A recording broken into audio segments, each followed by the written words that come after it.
Hi, I'm Lewis and this is DLPlanes. In today's instructional video, I'm going to be redoing the easy $10 FPV camera. But this time, it's going to be more of a skillful, tedious build. Now, before we begin, I want to point out that I do own a soldering iron and I do know how to use it as well. In fact, if you look closely in the last video I did about these cameras, you can spot it in the background. It is the right tool to use when you're tinkering and working with electronics and stuff like that. So why did I use hot glue in the last video? Well, in my opinion, I could get away with it, and I did. I still use these very same two cameras to this day, and I've never had to go in and repair them. In today's video though, we will make use of the soldering iron. So shout out to those 94 people who disliked the last video because of the fact that they didn't use the soldering iron. This video is for you guys. The main purpose of this build is to get rid of the black notch that's here.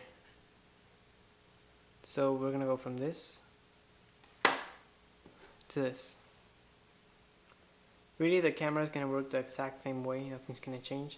It's just going to make it look aesthetically nicer. And if you want to get technical about it, it's going to help you save some weight in your build. One last thing before we begin the build, I want to show to you guys that this same camera that I built 3 or 4 years ago using the hot glue method still works to this day.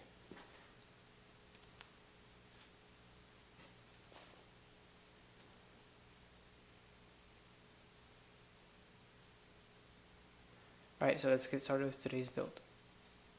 Alright, if you're going to be doing this with a stock camera, one that you've never modified before, you can follow the exact same procedures. So first thing we want to do is go ahead and we're going to cut right as close as we can to the black notch.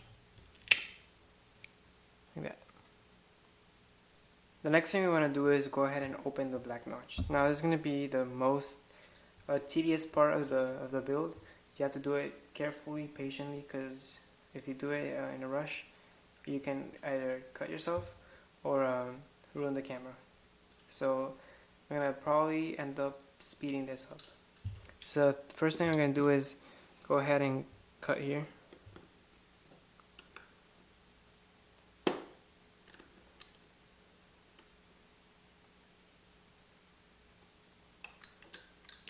So that way we get this part loose. And then we're just going to cut along here and here.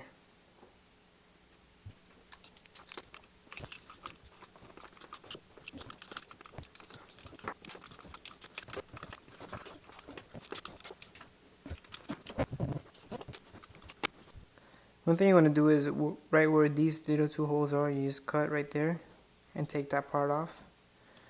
And then that way you can open up the notch easier.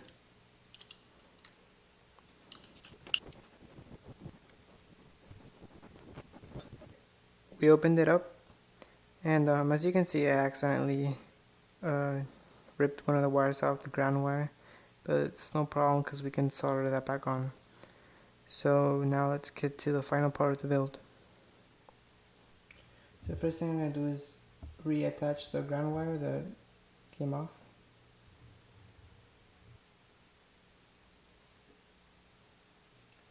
The next thing we want to do is get a servo lead and cut it. I'm going to cut this one to about 3 inches long. We're going to separate the wires, strip them, and we're going to tin the wires. Next we're going to remove this little black piece that was left from the notch. Next we're going to get a piece of heat shrink that's almost double the size of the circuit board and put it in before we solder on the servo lead. We're going to solder the red servo lead to the 9-volt marking on the circuit board.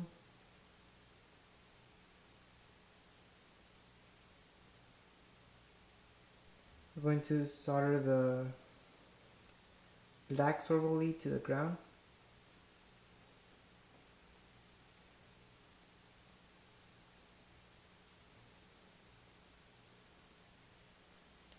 And finally, we're going to solder the white servo lead to the one that says S out.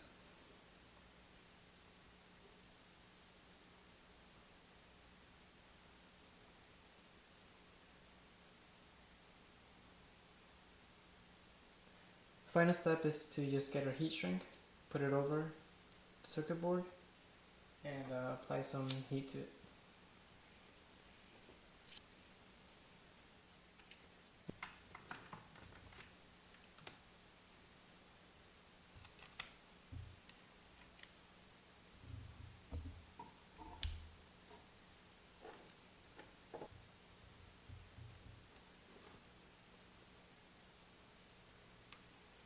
And now I have both cameras hooked up to the FPV analog switch.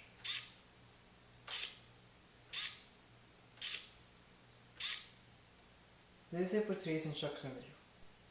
If you haven't seen the build video for the $5 FPV analog video switch, I have a link for that right now. And down below in the description I have the link for the $10 FPV cameras. If you made it to the end of the video and you liked it, be sure to give it a thumbs up. Thanks for watching, bye.